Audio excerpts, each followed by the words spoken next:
welcome to a digital version of Circle Church. I'm Ashley, campus pastor for St. Joe at the Y. For some time now, we at St. Joe at the Y have struggled with how to make sure our friends who join us online on Circle Church Sundays get the chance to engage and worship with us. So I'm just going to be giving you a digest version of what everyone is going to be talking about in their in-person circles. Now, when I ask a question, I encourage you to comment, and so that way we continue to be able to interact together. I'm so glad you've joined us this morning. So we are going to play a little word association game. It's going to be fast-paced, so just think of answers as they come to you. I'm going to read a word, and you will think of the first thing that comes to mind. It could be a person, an object, an action, really anything. Okay, are you ready? Let's go. Love, joy, gifts, peace, patience, community, kindness, goodness, individualism, faithfulness, passions, gentleness, self-control. Can you think of the one thing that could unite all of these different words?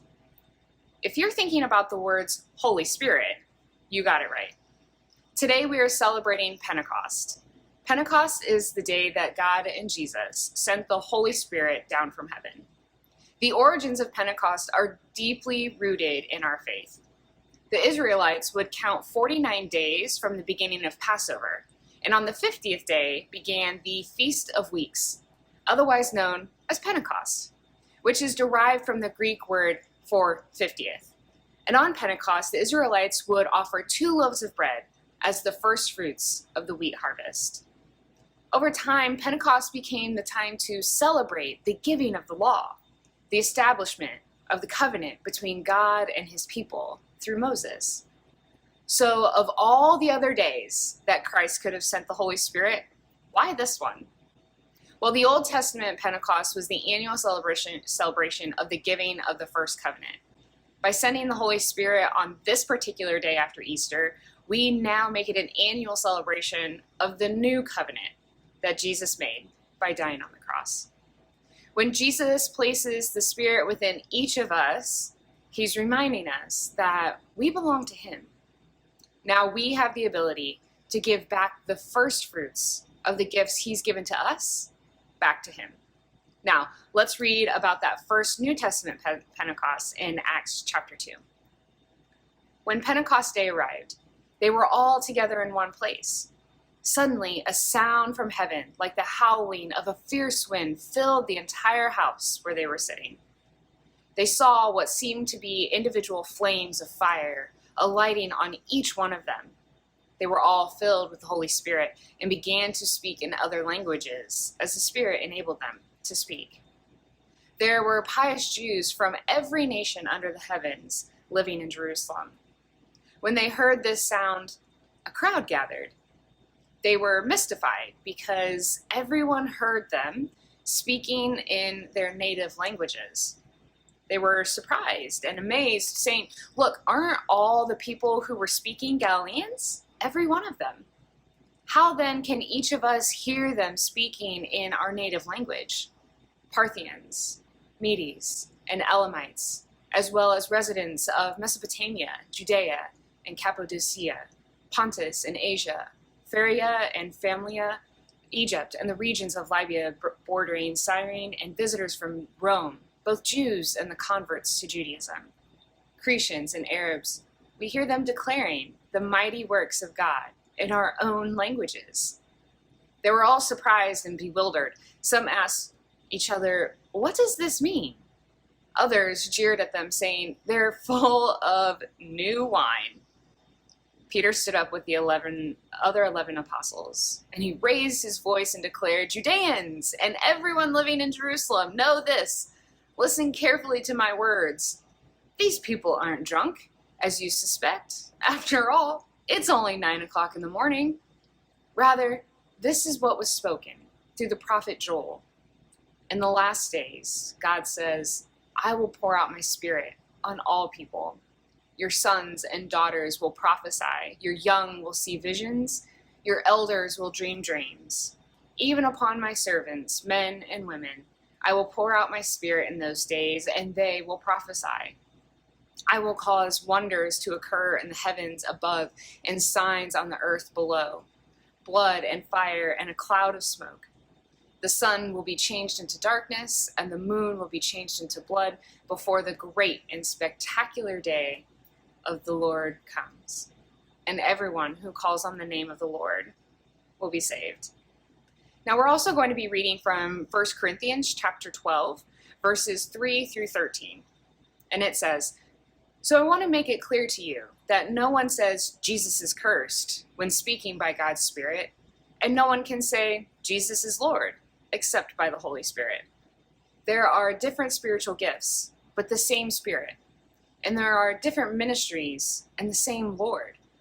And there are different activities, but all the same God, who produces all of them in everyone.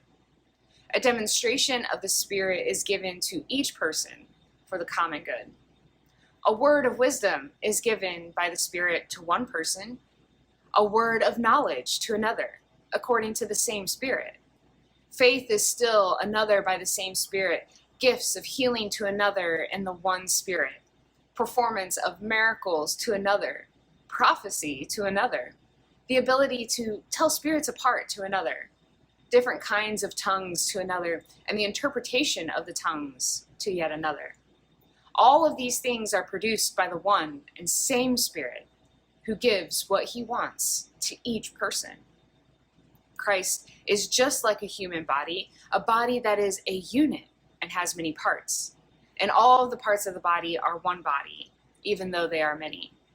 We were all baptized by one Spirit into one body, whether Jew or Greek or slave or free, and we were all given one Spirit to drink." So we're going to spend just a few minutes talking about what gifts and passions has the Holy Spirit given you. Now, we've just read through 1 Corinthians passage about some of the different gifts that are given. And sometimes as leaders, when we ask, what gifts and passions do you have? You might be able to come up with an answer right away. Maybe it's a people group that you have a heart for, a cause that speaks to you, a particular talent that comes to mind. But sometimes it's a little bit more difficult to come up with that answer. So I'm going to give you a number of gifts, and perhaps it'll help you think about what gifts the Spirit has given you. Leadership, administration, teaching, knowledge, wisdom, prophecy, discernment, exhortation, shepherding, faith, evangelism, apostleship, service, mercy, giving, hospitality. All of these are wonderful gifts from the Holy Spirit, but I wonder a couple of things, and I'd love to hear from you on some of these questions. What gifts might easily get overlooked? What would it look like for us to honor and care for them instead? How have you seen gifts at work in others, within and outside the walls of our church? What does it look like in a church that attaches inferiority or superiority to particular spiritual gifts? And how can we prevent that from happening? At the beginning of our time together, we played a word association game that listed the fruits of the Spirit. As a reminder, those gifts are love, joy, peace, patience, kindness, goodness, faithfulness, gentleness, and self-control. Do you think there's a difference between a fruit of the Spirit and a gift from the Spirit? How are they similar? And how are they different? Jesus sends the Holy Spirit that comes as a wind that filled the entire house, but that they saw individual flames on each one of them. One Spirit, but multiple experiences and expressions. We can look at the Acts passage about how each person was speaking their own native tongue and get caught up that they were all having their own individual experience, and forget that this was an individual experience that had a communal reality. The fire that was the Holy Spirit was and is a fire that builds up and not one that destroys. The Spirit gives us all an individual set of gifts, passions, and experiences, but when we put all of ours together, that creates a stronger, more holistic expression of who Jesus is. I thank you so much for joining us this morning for a digital circle of Circle Church. And if you'd like to stick around and watch this week's announcement video, stick around. That's coming right up. Have a great day.